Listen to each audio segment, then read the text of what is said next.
അവളുടെ സഹോദരിമാർക്ക് അവളുടെ പനി എങ്ങനെ ചികിത്സിക്കണമെന്ന് അറിയില്ലായിരുന്നു.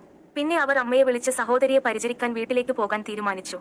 ഞങ്ങളുടെ പിൽക്കാല മേരി മാർമി വന്നു. അവളുടെ ആർദ്രയോടെ അവൾ നിയന്ത്രണം ഏറ്റെടുത്തു. ആ രാത്രിയുമായി അത് ബന്ധപ്പെട്ടിരുന്നു. പക്ഷേ മാർമി ഇപ്പോഴും ബെത്തിനെ പരിചരിക്കുന്നുണ്ടായിരുന്നു. പിറ്റേന്ന് രാവിലെ ജോ ഉണർന്നപ്പോൾ ബെത്തിനെ കിടക്കയിൽ കാണാത്തതിനാൽ അവൾ പരിഭ്രാന്തിയായി. അവൾ താഴേക്ക് ഓടി അമ്മയെ വിളിച്ചു. പക്ഷേ അത് അവളോടൊപ്പം ഉണ്ടെന്ന് മനസ്സിലായി. അവളുടെ പനിയിൽ നിന്ന് അവൾ സുഖം പ്രാപിച്ചു. ജോ സന്തോഷത്തോടെ തന്റെ പ്രിയപ്പെട്ട സഹോദരിയെ ആദരിച്ചു. മാസങ്ങൾക്ക് ശേഷം ക്രിസ്മസ് വീണ്ടും വന്നു. പക്ഷേ കഴിഞ്ഞ വർഷത്തെ ക്രിസ്മസിൽ നിന്ന് വ്യത്യസ്തമായി. ഈ വർഷം മൗറീസ് മുത്തച്ഛൻ ക്രിസ്മസ് ആഘോഷിച്ചു. പെട്ടെന്ന് മൗറീസ് ഒരു അത്ഭുതത്തോടെ എത്തി.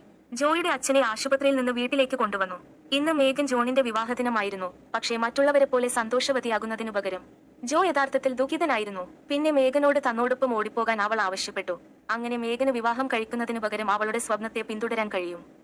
അത് കേട്ടപ്പോൾ സൗമ്യതയോടെ അവൾ അങ്ങനെ ചെയ്യേണ്ടതില്ലെന്ന് പറഞ്ഞു. വിവാഹം കഴിക്കുകയും അവളുടെ സ്വപ്നം ഉപേക്ഷിക്കുകയും ചെയ്യുക എന്നത് അവളുടെ തിരഞ്ഞെടുപ്പാണെന്ന് മേക്സ് പറഞ്ഞു.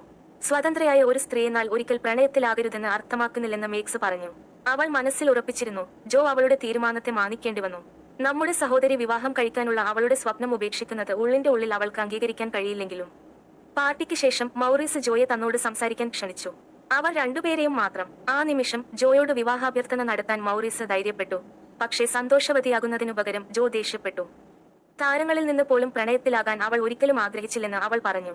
അവളുടെ സ്വപ്നങ്ങൾ സാക്ഷാത്കരിക്കുന്നതിൽ വിജയിച്ച ഒരു സ്വതന്ത്ര സ്ത്രീയാകാൻ അവൾ ആഗ്രഹിച്ചു. ജോയെ സംബന്ധിച്ചിടത്തോളം മൗറീസ് അവൾക്ക് ഒരു സഹോദരൻ മാത്രമായിരുന്നു. പോകുന്നതിനു മുമ്പ് മൗറീസ് തകർന്നിരുന്നു. പ്രണയം ഒഴിവാക്കാൻ എത്ര ശ്രമിച്ചാലും ഒരു ദിവസം ജോ ഒടുവിൽ പ്രണയത്തിലാകുമെന്ന് മൗറീസ് പറഞ്ഞു.